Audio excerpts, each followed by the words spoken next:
ਤੁਸੀਂ ਉੱਥੇ ਦੱਸੋ ਨਾ ਵੀ ਤੁਸੀਂ ਕੀ ਕਰ ਸਕਦੇ। मैं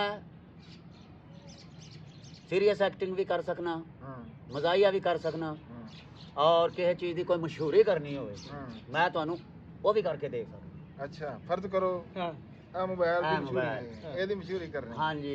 ये किस कंपनी का है जनाब? ਇਹ ਹੈਗਾ ਜੀ ਇਨਫਿਨਿਕਸ ਦਾ। इन्फिनेक्स। नाज़रीन मोहतरम, आज मेरे कोल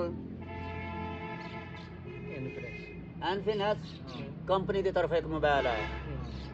मैं ਇਹਦੀ ਪਬਲਿਸਿਟੀ ਕਰਨੀ, ਲੋਕਾਂ ਨੂੰ ਦੱਸਣਾ ਵੀ ਇਹਦੇ ਕੀ ਫਾਇਦੇ ਨੇ ਔਰ ਕਿੰਨੇ ਕੁ ਪੈਸਿਆਂ 'ਚ ਤੁਹਾਨੂੰ ਮਿਲ ਸਕਦਾ। ਤੇ ਹਰ ਬੰਦੇ ਦੀ ਕੋਸ਼ਿਸ਼ ਹੁੰਦੀ ਹੈ ਕਿ ਅਸੀਂ ਸਸਤੇ ਤੋਂ ਸਸਤਾ ਲੈ ਸਕੀਏ। ਇਨਫਿਨਿਕਸ ਮੋਬਾਈਲ ਕੁਆਲਿਟੀ 'ਚ ਬਹੁਤ ਅੱਛਾ ਹੈ ਔਰ ਉਸ ਤੋਂ ਇਲਾਵਾ ਇਹ ਰਿਜ਼ਲਟ ਬਹੁਤ ਅੱਛਾ ਦਿੰਦਾ ਔਰ ਉਸ ਤੋਂ ਇਲਾਵਾ ਮਾੜੀ ਮੋਟੀ ਸੱਟ ਵੀ ਬਰਦਾਸ਼ਤ ਕਰ ਜਾਂਦਾ। ਇਹਨੂੰ ਕਿਸੇ ਕਿਸਮ ਦੀ ਜ਼ਰਬ ਆਸਾਨੀ ਨਾਲ ਨਹੀਂ ਆਉਂਦੀ।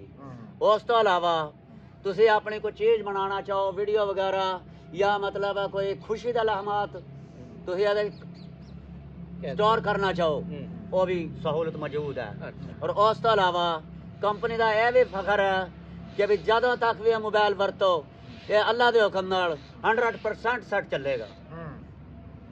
ਕੰਪਨੀ ਦਾ ਕਹਿਣਾ ਹੈ 100% ਚੱਲੇਗਾ। ਔਰ ਉਸ ਤੋਂ ਇਲਾਵਾ ਅਗਰ ਪੁਰਾਣਾ ਹੋ ਵੀ ਜਾਵੇ ਇਹ ਅੱਧੀ ਕੀਮਤ ਤੇ ਦੁਬਾਰਾ ਫੇਰ ਵੀ ਅੱਛਾ ਠੀਕ ਹੈ ਜੀ। ਇਸ ਤੋਂ ਇਲਾਵਾ ਤੁਸੀਂ ਹੋਰ ਖਰੀਦਣਾ ਹੋਵੇ ਇਨਫਿਨਿਕਸ ਦਾ ਮੋਬਾਈਲ ਨੈਕਸਟ ਟਾਈਮ ਖਰੀਦ ਸਕਦੇ ਹੋ।